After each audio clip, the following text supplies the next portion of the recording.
रुड़की की core university में भारत ज्ञान समागम 2024 कार्यक्रम आयोजित किया गया, जिसमें मुख्य अतिथि के तौर पर उत्तराखंड के राज्यपाल लेफ्टिनेंट जनरल गुरमीत सिंह पहुंचे। सबसे पहले गवर्नर को गार्ड ऑफ ऑनर की सलामी दी गई। आपको बता दें, विकसित भारत अभियान के अंतर्गत भारत ज्ञान समागम 2024 कार्यक्रम आयोजित किया गया था।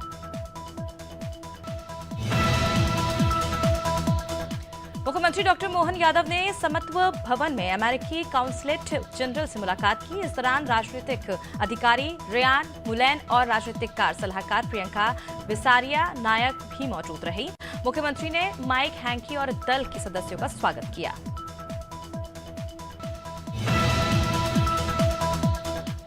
मुख्यमंत्री पुष्कर सिंह धामी चंपावत प्रवास के दौरान थाटा गांव पहुंचे। मॉर्निंग वॉक के दौरान मुख्यमंत्री ने ग्रामीणों से वार्ता की, उनका हालचाल जाना और सरकार के कार्यों के बारे में जानकारी ली। मुख्यमंत्री ने ग्रामीण से लेकर सरकार के जरिए चलाई जा रही योजनाओं का फीडबैक भी लिया।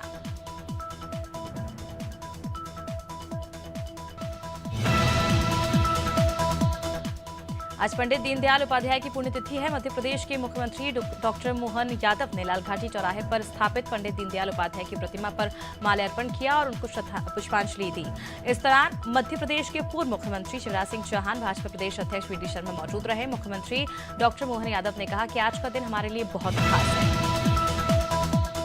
कानपुर में राज्य मंत्री दानिश आजाद अंसारी एक कार्यक्रम में पहुंचे। उन्होंने मीडिया से बात करते हुए पसमानदा मुसलमानों के लिए विकास कार्यों पर चर्चा की, जिसे लेकर वो लगातार प्रदेश के अलग अलग जिलों में भ्रमण कर रहे हैं। तो वहीं इस दौरान उन्होंने विपक्ष पर जमकर हमला बोलते हुए कहा कि विपक्षी दलों ने कभी नहीं चाहा कि मुसलमान अच्छी तालीम हासिल करें। कन्नौज में सपा के पिछड़ा वर्ग के पूर्व प्रदेश अध्यक्ष लौटन राम निषाद ने बीजेपी पर हमला बोला है। उन्होंने कहा कि बीजेपी अलीबाबा 40 चोर का गठबंधन बना रही है। साथ ही उन्होंने कहा कि अगर इन्हें अपने नाम, काम और राम पर भरोसा तो गिरगिटों को पार्टी में क्यों शामिल कर रही है। बयान उन्होंने पीटीए जनपंचायत में पत्रकारों को। जबलपुर महापौर जगत बहादुर सिंह के भाजपा में शामिल होने के बाद कांग्रेस नेताओं ने उन्हें श्रद्धांजलि दे दी है।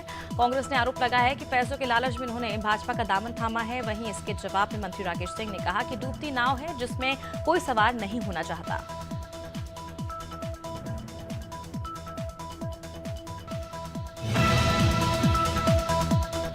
झांसी में राहुल गांधी के खिलाफ साहू समाज में बेहद नाराजगी बनी हुई है। जिस प्रकार देश के प्रधानमंत्री पर जाति को लेकर अभद्र टिप्पणी की गई, उसके विरोध में साहू समाज के लोगों ने राहुल गांधी के खिलाफ जमकर नारेबाजी करते हुए पुतला फूंका और बड़ा आंदोलन करने की चेतावनी दी है।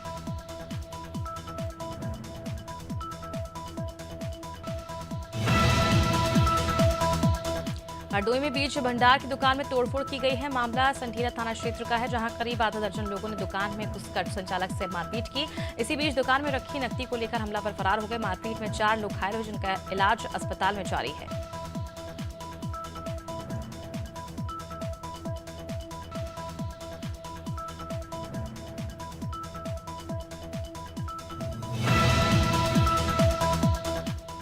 बस्ती के गोसाईसीपुर गांव में भूमि विवाद के चलते एक वृद्ध की हत्या कर दी गई। वहीं उसके बेटे के पैर पर धारदार हथियार से वार कर दबंगों ने उसका पैर ही काट दिया।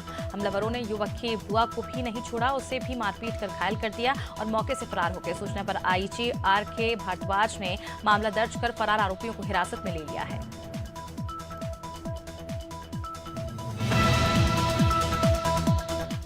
मथुरा के राया कस्बे में जमीनी विवाद को लेकर 2 पक्ष आपस में भिड़ गए। इस दौरान दोनों पक्षों ने एक दूसरे पर जमकर ईंट पत्थर फेंके, जिससे कस्बे में दहशत फैल गई। बवाल की सूचना मिलते ही पुलिस मौके पर पहुंच गई। उपद्रव करने वाले 5 व्यक्तियों को हिरासत में ले लिया है। वहीं पथराव की वजह से मौके से गुजर रहे 2 लोग चपेट में आ गए, जिन्हें मामूली चोटें आई हैं। सिद्धार्थनगर में लापता छात्रा का शव मिलने से हड़कंप मच गया। घटना शोहरतगढ़ थाना क्षेत्र के खरगवार गांव की है। खोजबीन में जुटे भाई ने सुबह बहन का शव बाग में देखा। भाई के शोर मचाने पर लोगों की भीड़ जुट गई। गांव वालों ने घटना की सूचना पुलिस को दी। मौके पर पहुंची पुलिस ने छात्रा का शव बरामद कर लिया है और आगे की छानबीन शुरू कर दी है। इटावा में जला शव मिलने से खलबली मच गई। मामला चितौनी गांव का है, जहां ग्रामीणों ने सुबह जलता शव देखा, पुलिस को जानकारी दी। सूचना मिलते ही पुलिस मौके पर पहुंची और एसएसपी ने भी घटनास्थल का जायजा लिया। शव पूरी तरह से जल जाने से कंकाल बचा है, जिससे शिनाख्त नहीं हो पा रही है। फिलहाल पुलिस मामले की जांच में जुट गई है। कन्नौज में संदिग्ध परिस्थितियों में किसान का शव बरामद हुआ है। मौके पर मौजूद लोगों ने हत्या की आशंका जताई है। पूरा मामला ठठिया थाना क्षेत्र के जयसुर्ख पूर्वा गांव का है। जानकारी के मुताबिक घर से बकरी चराने के लिए किसान निकला था। वापस न आने पर परिजन ने खोजबीन की तो किसान का शव बरामद हुआ। फिलहाल पुलिस अब पूरे मामले की जांच कर रही है। खबर सागर से है, जहां कोतवाली थाने से महज 100 मीटर की दूरी पर एक युवक की हत्या कर दी गई। मृतक का नाम अमित दुबे बताया जा रहा है। वहीं थाने के पास हुई इस घटना के बाद वार्ड वासियों ने कोतवाली पर जाम लगा दिया और आरोपियों की गिरफ्तारी की मांग करते हुए मकान गिराने की मांग की जा रही है। फिलहाल पुलिस आरोपियों की तलाश में जुटी है। कन्नौज में युवक ने पत्नी को मृत समझकर खुद को गोली मार दी। घटना की जानकारी से परिजन में कोहराम मच गया। घटनास्थल पर पहुंची पुलिस ने जांच पड़ताल कर मृतक के शव को कब्जे में ले लिया। पूरा मामला सदर कोतवाली क्षेत्र के सलीमपुर तारा बंगार गांव का बताया जा रहा है।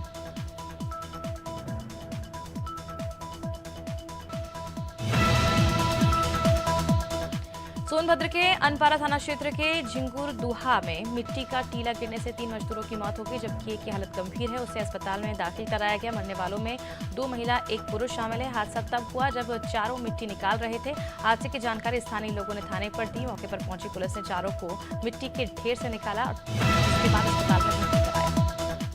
वह पुलिस को बड़ी सफलता हाथ लगी, जहां पुलिस ने हत्याकांड के 48 घंटे के अंदर ही पूरी गुत्थी सुलझा ली। दरअसल पुलिस ने शक के आधार पर एक युवक को पकड़कर उससे कड़ाई से पूछताछ की, जहां उसने अपना जुर्म कबूल कर लिया।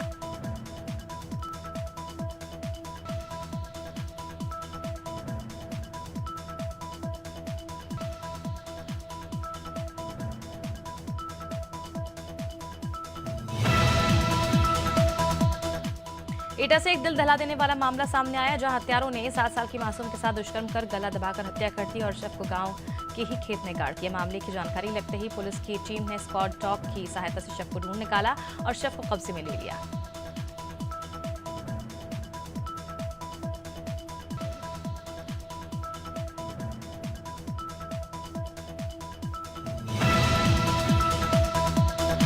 आजमगढ़ में स्पेशल टास्क फोर्स और पुलिस की संयुक्त टीम को बड़ी सफलता हाथ लगी। पुलिस की संयुक्त टीम ने 1 लाख रुपए के नामी बदमाश को गिरफ्तार कर लिया, जो गोली लगने से घायल हो गया। साथ ही पुलिस ने आरोपी के पास से तमंचा भी बरामद किया है। आरोपी पर हत्या, डकैती, लूट समेत आधा दर्जन से अधिक संगीन अपराध के मामले दर्ज हैं, जो 2016 में जिला कारागार से फरार हो गया था। सहारनपुर में पुलिस ने मुठभेड़ में 25,000 रुपए के इनामी 2 बदमाश को गिरफ्तार किया है। साथ ही पुलिस ने आरोपियों के कब्जे से अवैध हथियार समेत बाइक बरामद की है। चेकिंग के दौरान पुलिस की टीम ने नामी बदमाशों को गिरफ्तार किया है, जिनमें से एक बदमाश पुलिस की जवाबी कार्रवाई में घायल हो गया। मामला नगपुर तहसील के थाना चिलकाना का बताया जा रहा है।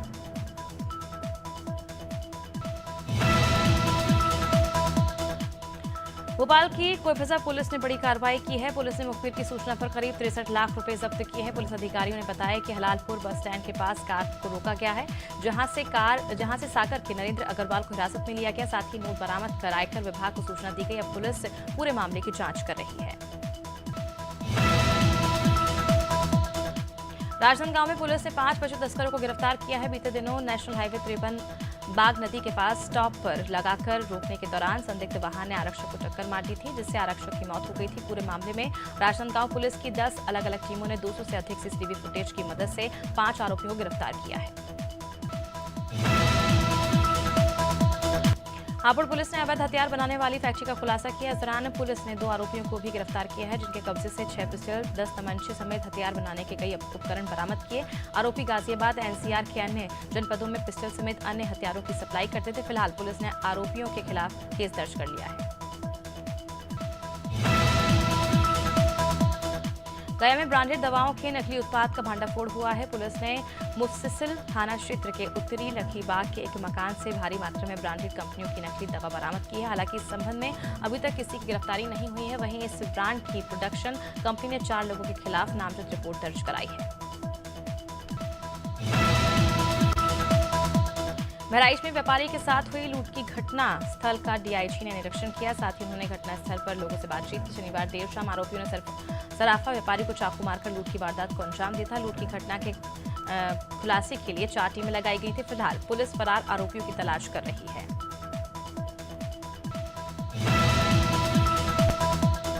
अम्बेडकर नगर में अवैध रूप से संचालित ट्रॉला से ट्रैक्टर अलग होने से हड़कंप मच गया। ट्रैक्टर चालक ट्रॉला में ओवरलोड चीनी मिल का गन्ना लाद कर जा रहा था, तभी ओवरलोड ट्रॉला ट्रैक्टर से अलग होकर दुकान में घुस गया। गनीमत रही कि सभी सुरक्षित हैं।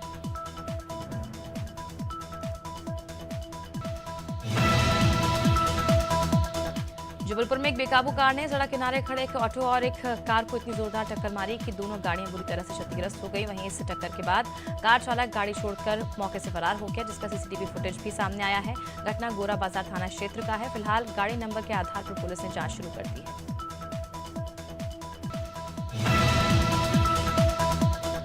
बहराइच के इंदिरा गांधी स्टेडियम के पास बनी दुकान में भीषण आग लग गई। फुटवेयर की दुकान में आग लगने से दुकान का सारा सामान जलकर खाक हो गया। जानकारी मिलते ही मौके पर पहुंची दमकल की 3 गाड़ियों ने कड़ी मशक्कत के बाद आग पर काबू पाया। हालांकि आग किस कारण लगी है, यह अभी तक स्पष्ट नहीं हो पाया है।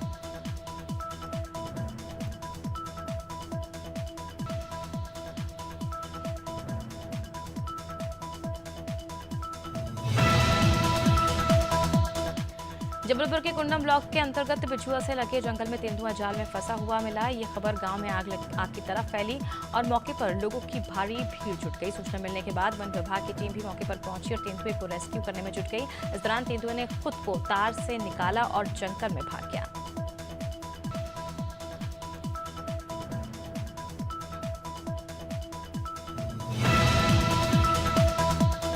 उमरिया में बीते 2 दिनों में आरटीओ विभाग ने चेकिंग लगाकर लगभग 40 वाहन मालिकों पर चालानी कार्रवाई की है। बता दें कि सेंट्रल मोटर व्हीकल एक्ट 1989 के नियम 50 के तहत वाहन पर हाई सिक्योरिटी नंबर प्लेट लगाना अनिवार्य है। इस एक्ट के तहत कुल 6 तरह के वाहनों पर हाई सिक्योरिटी नंबर प्लेट लगाना अनिवार्य है, जिसे लेकर अब कार्रवाई शुरू हो गई है। नीमच में जिला प्रशासन और पुलिस ने संयुक्त कार्रवाई करते हुए तस्कर के फार्म हाउस पर बुलडोजर चलाया है। बता दें कि बाबू सिंधी को बीते 4 फरवरी को शराब कारोबारी अशोक अरोड़ा पर हुए जानलेवा हमले का मुख्य आरोपी माना गया है, जिसके चलते ये कार्रवाई की गई। कार्रवाई के दौरान एसडीएम ममता खेड़े, सीएसपी अभिषेक रंजन, आला अधिकारी समेत बड़ी संख्या में पुलिसकर्मी मौजूद रहे। राजधानी रायपुर में बदमाशों पर नकेल कसने के लिए पुलिस ने सख्त कदम उठा लिए हैं। साथ ही पुलिस ने लोकसभा चुनाव के मद्देनजर बदमाशों की निगरानी भी शुरू कर दी है। नए एसपी के निर्देश पर एएसपी लखन पटेल ने शहर के सभी गुंडे बदमाशों को थाने बुलाया। इस दौरान थाना प्रभारी ने बदमाशों से 1-to-1 चर्चा की और सभी को सुधरने की सख्त हिदायत दी। गया में नियोजित टीचरों ने सक्षमता परीक्षा को लेकर विरोध प्रदर्शन किया है। साथ ही बिहार सरकार के विरोध में नारे लगाए। नियोजित शिक्षक संघ ने कहा कि पूरे बिहार के 3.5 लाख शिक्षक नीतीश कुमार और पाठक के फरमान के विरुद्ध में आंदोलन करेंगे। इस दौरान हजारों शिक्षक और शिक्षिकाएं मौजूद रहे। पीलीभीत में मुस्लिम पर्सनल लॉ बोर्ड के प्रदेश अध्यक्ष नूर अहमद अजहरी ने राष्ट्रपति के नाम उप जिलाधिकारी को ज्ञापन सौंपा है। प्रदेश अध्यक्ष ने 8 सूची मांगों को लेकर ज्ञापन सौंपा। उनका कहना है कि उत्तर प्रदेश, उत्तराखंड, दिल्ली में मुसलमानों की इबादत गाहों, दरसगाहों मुस्लिम जनों को हुक्मरान के इशारे पर। आगर मालवा के ग्रामीणों ने शासकीय हाई स्कूल के खिलाफ मोर्चा खोल दिया। दरअसल ग्रामीणों का आरोप है कि स्कूल के प्राचार्य ने भारत माता और अंबेडकर की तस्वीर हटाकर जेल में बंद रामपाल महाराज की तस्वीर लगवा दी है, जिसका विरोध करते हुए ग्रामीणों ने इसकी शिकायत कलेक्टर से की है।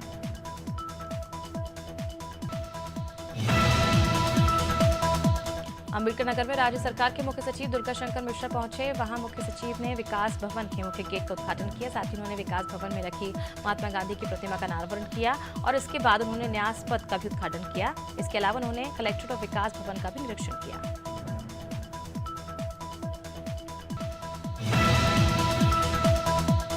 आदिवासी ध्रुव गोंड समाज ने छत्तीसगढ़ और महाराष्ट्र के 3 जिलों के 800 गांव के सामाजिक बंधुओं का महासम्मेलन का आयोजन किया। इस कार्यक्रम के माध्यम से आदिवासियों के हित में किए गए कामों के लिए प्रधानमंत्री मोदी का आभार व्यक्त किया। मुख्य अतिथि के आसंधी पराशरन गांव लोकसभा क्षेत्र के लोकप्रिय पूर्व सांसद मधुसूदन यादव समेत कई गणमान्य नेता उपस्थित रहे।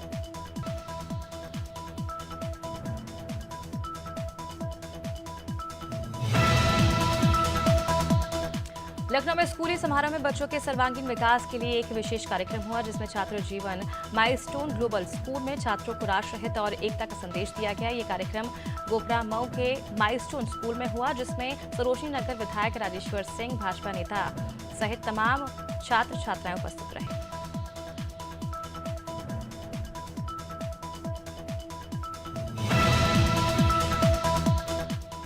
कंगना रनौत को हाल ही में रजाकर फिल्म के ट्रेलर लॉन्च इवेंट में देखा गया। यहां उनसे पूछा गया कि क्या कंगना की देश के प्रधानमंत्री बनने की कोई योजना है। इस सवाल पर कंगना ने मजाकी अंदाज में कहा, मैंने अभी इमरजेंसी नाम की एक फिल्म की है। उस फिल्म को देखने के बाद कोई भी मुझे प्रधानमंत्री के रूप में नहीं देखना चाहेगा। रजाकर फिल्म का ट्रेलर रिलीज हो गया है। इस 2 मिनट 39 सेकंड के ट्रेलर में 1948 के हैदराबाद मुक्ति आंदोलन की झलक देखने को मिली। बता दें कि रोंगटे खड़े कर देने वाले इस ट्रेलर की शुरुआत वंदे मातरम से होती है। मुख्य नरसंहार पर बनी इस फिल्म के डायरेक्टर और राइटर ज्ञाता सत्यनारायण हैं।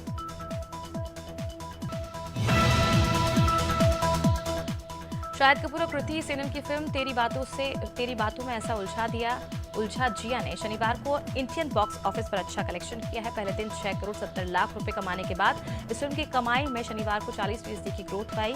शनिवार को इसने 9 करोड़ 50 लाख रुपए का बिजनेस किया। तमिल सुपरस्टार थलापति विजय राजनीति में उतरने वाले हैं। इन दिनों वे अपनी राजनीतिक पार्टी तमझिंगा वेत्री कड़गम को लेकर चर्चा में है। कयास ये भी है कि विजय 2026 में विधानसभा चुनाव भी लड़ेंगे। राजनीति में उतरने के बावजूद वो फिल्में नहीं छोड़ेंगे और फैंस को एंटरटेन करते रहेंगे।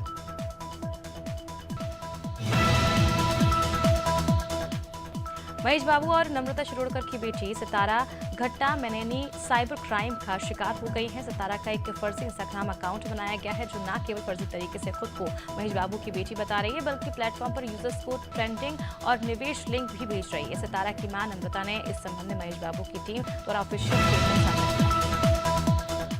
मध्य प्रदेश में अगले 3 दिन बादल और बारिश के आसार हैं। रविवार सुबह जबलपुर में बारिश हुई। यहां बरगी तहसील के सोहड़ गांव में 2 मिनट तक ओले भी गिरे।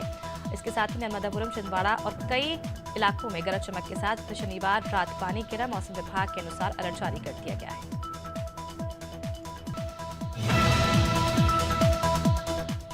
उत्तर भारत से आ रही एक सर्द हवा से राजस्थान में आज भी सर्दी तेज रही। माउंट आबू में तीसरे दिन भी बर्फ जमी। यहां तापमान माइनस में दर्ज किया गया। सीकर के फतेहपुर में पारा 1 डिग्री से लुढ़ककर 2.5 डिग्री पर पहुंच गया है।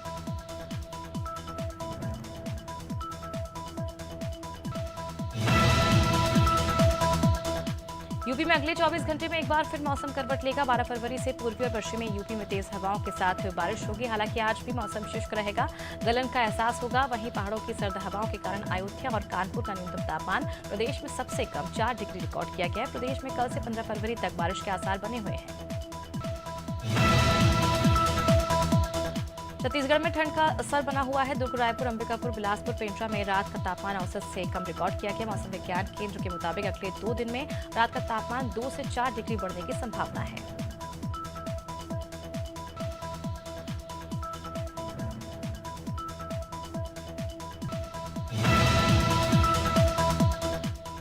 इंदौर में अभी दिन में सर्द मौसम बना हुआ है। इस दौरान मामूली उतार चढ़ाव चल रहा है। पिछले 24 घंटे में दिन का तापमान 1 डिग्री बढ़ा है, लेकिन तेज हवाओं का दौर जारी है। इस वजह से ठिठुरन बनी हुई है। रात का तापमान 2 दिनों से स्थिर है। मौसम वैज्ञानिकों ने 1-2 दिन ऐसा ही मौसम रहने का अनुमान जताया है।